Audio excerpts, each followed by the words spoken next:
before we do this exterior pocket lining, I told you earlier that I would show you how to clean the double-sided sticky tape off of your needle. Now I do two things. One, I use a lens wipe or a piece of fabric soaked in alcohol that I keep in the studio. And I just literally rub it up and down on the needle, side to side. Try not to poke yourself, front and back. So I do that. Then, I don't really want to show you my hair, but there you have it. I take some machine oil and I put just a drop, not too much, just a drop on that cleaning cloth, and I do the same thing.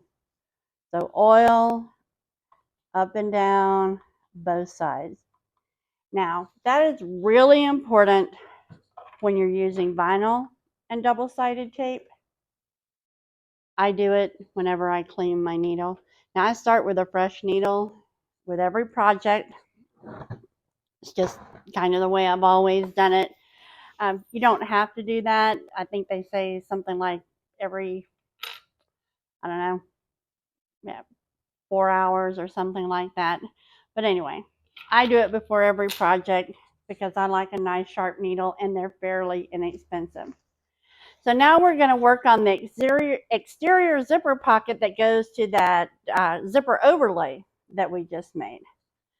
So we're going to take one of our linings and we're going to lay it right side up. And we're going to take our zipper, and I am not going to put my zipper pull on yet. I have it here, so hopefully I don't forget it, but I'm not going to put it on yet. This zipper tape is really wavy. I think I've said that a couple of times already. I've ironed it and it's still wavy. So I'm going to try to put this on flat. Because this is on the exterior, I don't want it to be wavy. So let's move on with this piece. I am going to check the pattern just to make sure I'm telling you right, and without showing you anything. Remember how I was telling you I always write? Put the zipper pull on. Put the zipper pull on. So we've got our lining right side up. We've got our zipper right side up along the long edge. So this isn't quite a square. Along the long edge, we're going to put our zipper tape right side up. We're going to match up the centers. And you know what we're going to do? We're going to put some, well, maybe we're going, double-sided tape on it.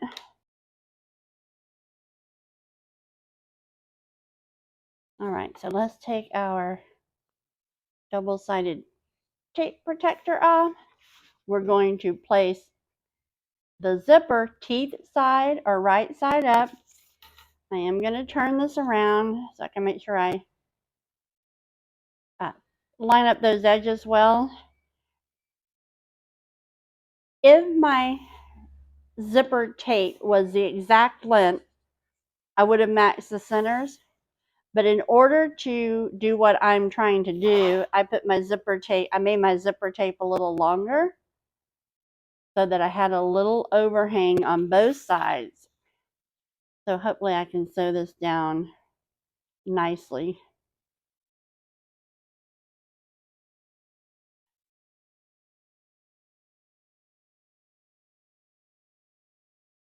With enough room to put the zipper pull on. There we go. It's about the same on both sides. Look at that wave. All right. So I am pressing. I'm not really pulling. I'm pressing. And we're going to sew that on.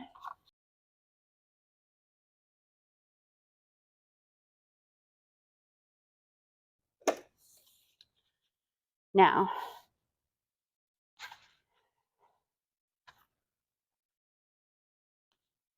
We're going to finger press that and take our second piece of lining. I'm going to put some double-sided tape along it if I can find what I did with it.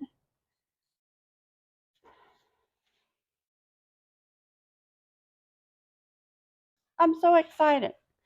Now, one of the things I have to do is I have to practice this to make sure that I'm doing it right. I think it goes this way. But now I don't remember, and that would be right if my zipper teeth are supposed to be down, which I think they are, but let me read the pattern.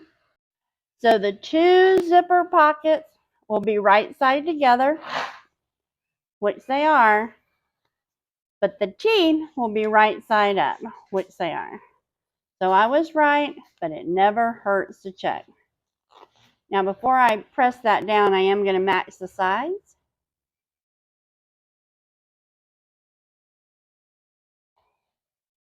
I have a little bit of extra zipper tape, but not a lot on this piece. So I want to get those edges just right. And press them down.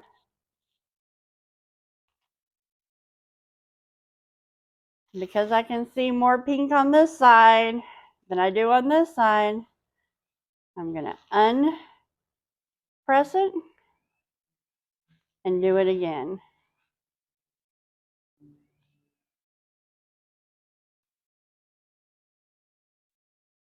I do want to make sure my sides are the same and they match, and they are. So, right sides of the lining together, zipper teeth up. We're going to sew on the side we haven't already sewn. I'm going to use the same seam allowance that I did before, which is basically what's in the pattern, just allowing a little bit more zipper tape to show. Just a hair. When you get to the end, take a couple of stitches back. So now you should have a sandwich that looks like, or a piece that looks like this.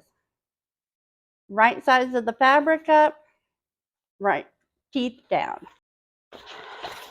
Now we're going to take our exterior template that we made. I'm going to iron out those blue lines so I don't confuse myself. We're going to lay out our zipper like this. I'm also going to press the zipper. I'm going to hold it down while it cools. I'll show you what I'm doing. I've got it warmed up. Now I'm going to hold it down while it cools. I'm going to roll it the other direction, trying to get it as flat as I can. So maybe I will press this side too, seeing if that gives me any joy in keeping this zipper flat. Okay, so now we're going to have our zipper right side up. We're going to take our overlay and we're going to put it also right side up, just like, excuse me, we did our previous zipper pocket. Now is a good time to put on your zipper pull. So I know that's the way I want it. I know this is the way it should go. Okay, I don't know what I did, but it's right now. Zipper is going to be coming from the left.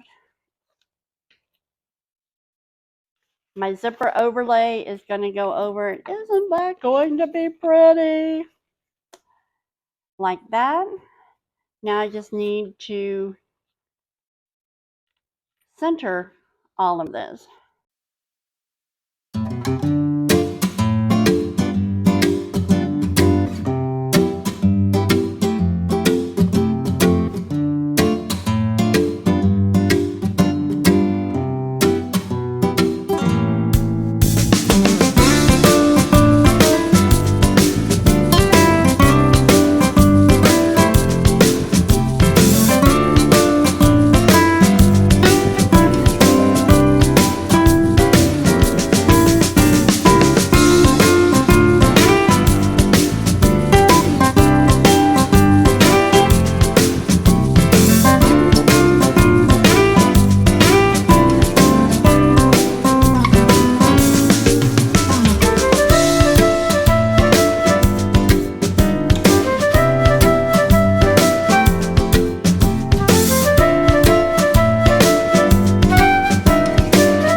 can see our pretty template. Look at that. Isn't that gorgeous? Oh my goodness, I love this fabric so much. And I love that zipper pull. Who doesn't like roses? One day I'll take you out and see my antique roses that we grow here. They are absolutely gorgeous. All right, so that is done. What comes next? Let's look at the pattern. Tell you, Linda from Lanyos Handmade, her patterns are so well written. Oh, you know what I didn't do? I didn't sew up the zipper. I mean the pocket. Why didn't y'all tell me that?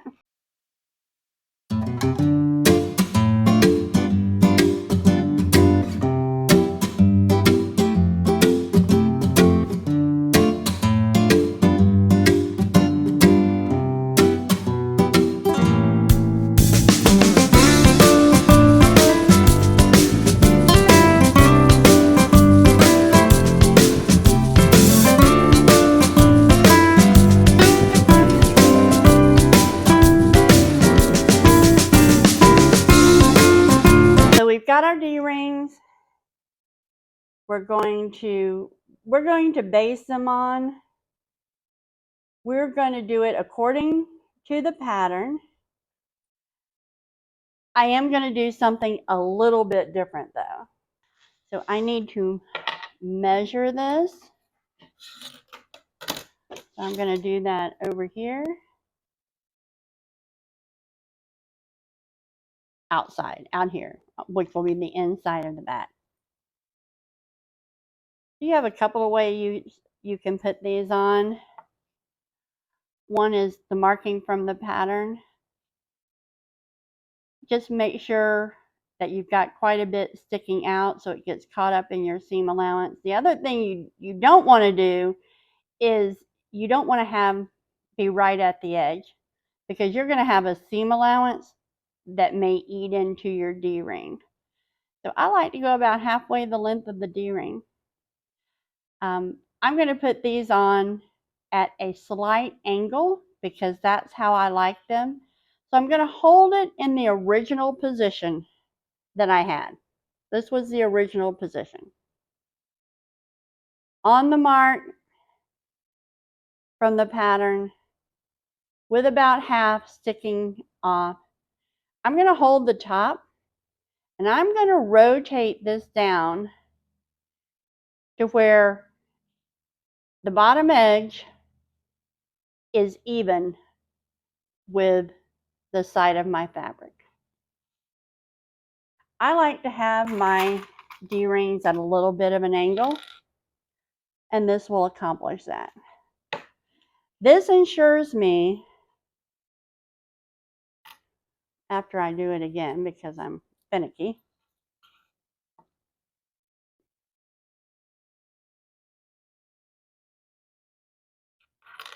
that my edge, my whole D-ring edge is going to be in the seam allowance, but I still get that little bit of angle to my D-ring that I like. Now this is different than the pattern. The pattern goes on straight. This is just how I like mine, so it's how I'm going to do it.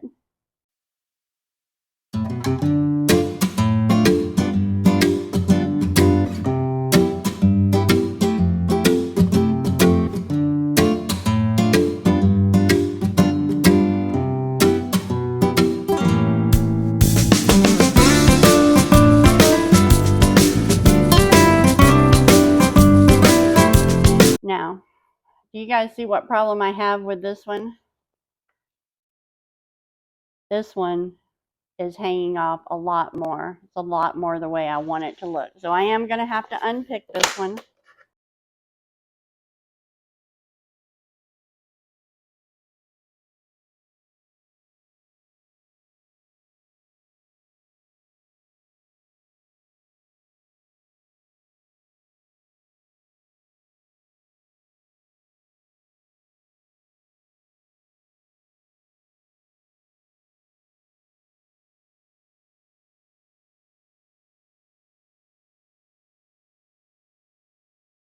Okay.